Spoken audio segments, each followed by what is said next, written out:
नमस्कार दोस्तों। आज जो हम बात करेंगे वो करेंगे कि गांधी जी ने राम राज्य की जो कल्पना की थी, बेसिकली वो राम राज्य के लिए क्या कहना चाहते थे। क्या वो चाहते थे कि वापस राम जी आएँ और फिर से वो राम राज्य की स्थापना करें?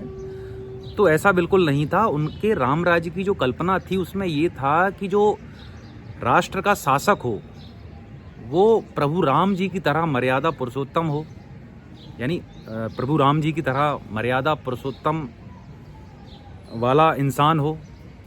वो अपने प्रजा का कल्याण करे, अपनी सीमाओं की रक्षा करे दुश्मनों से।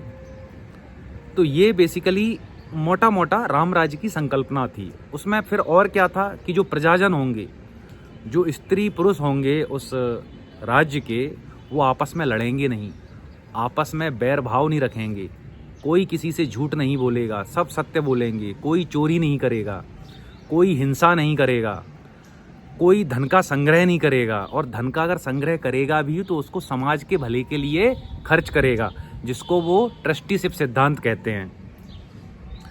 उसके अलावा जो काम, क्रोध, लोभ, मोह, अहंकार, जो इंसान के 5 बड़े दुश्मन हैं, उनसे सब बच के रहेंगे। लोग प्रकृति के साथ रहेंगे, प्रकृति से उतना ही लेंगे जितना कि प्रकृति खुद में एडजस्ट कर सके। लोग पंच महाभूतों की पूजा करेंगे, क्योंकि पंच महाभूतों के शब्द को अगर हम जोड़ते हैं तो वहाँ से भगवान का निर्माण होता है। भगवान की जो उत्पत्ति है वो पंच महाभूतों से ही हुई है। वो ऊर्जा जो ब्रह्म है उसकी बात नहीं है, वो जो भगवान, जो हम जिस स्वरूप को जो पूजते हैं, आकार स्वरूप को, निराकार स्वरूप को नहीं। निराकार स्वरूप तो एक अलग ही चीज़ है। तो ये बेसिकली गांधी जी के राम राज्य की संकल्पना थी। तो उसमें फिर क्या होता कि अगर ऐसी चीज़ें होती तो फिर क्या होता, सरकार की ज़रूरत नहीं होती, पुलिस की ज़रूरत नहीं होती, क्योंकि शांति व्यवस्था जब ऑटोमेटिक बनी हुई है, लोग झगड़ नहीं रहे हैं, लोग शांति से रह रहे हैं, कोई झूठ नहीं बोल रहा, कोई चोरी नहीं कर रहा, कोई हत्या नहीं हो रही, तो पुलिस की ज़रूरत पड़ेगी नहीं। तो ऐसी थी गांधी की राम राज्य की कल्पना, जो कि उन्होंने हूबहू तुलसीदास जी की रामचरितमानस से लिया है। जैसे रामचरितमानस में तुलसीदास जी ने क्या कहा है कि भैया आदर्श शासक कौन होगा? राम होगा। आदर्श पिता कौन होंगे? दशरथ होंगे। आदर्श भाई कौन होंगे? तो राम जी के भाई होंगे, भरत, शत्रुघ्न और लक्ष्मण।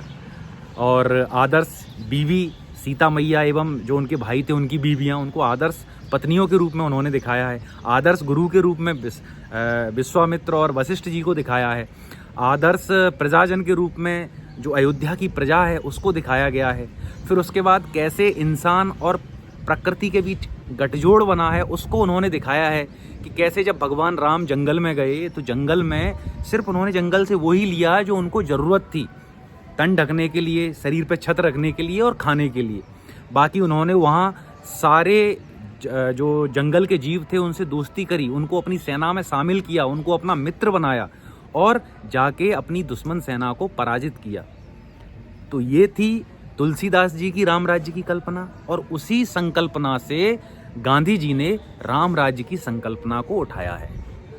बस अंतर इतना है कि गांधी जी एक लोकतंत्र चाहते थे, राजाशाही नहीं चाहते थे। तुलसीदास जी राजाशाही चाहते थे, क्योंकि उस समय तक लोकतंत्र का विकास नहीं हुआ था, तुलसीदास जी के समय तक। लेकिन गांधी जी के समय तक लोकतंत्र का अच्छा, ठीक ठाक, यानी अच्छे ढंग से विकास हो चुका था।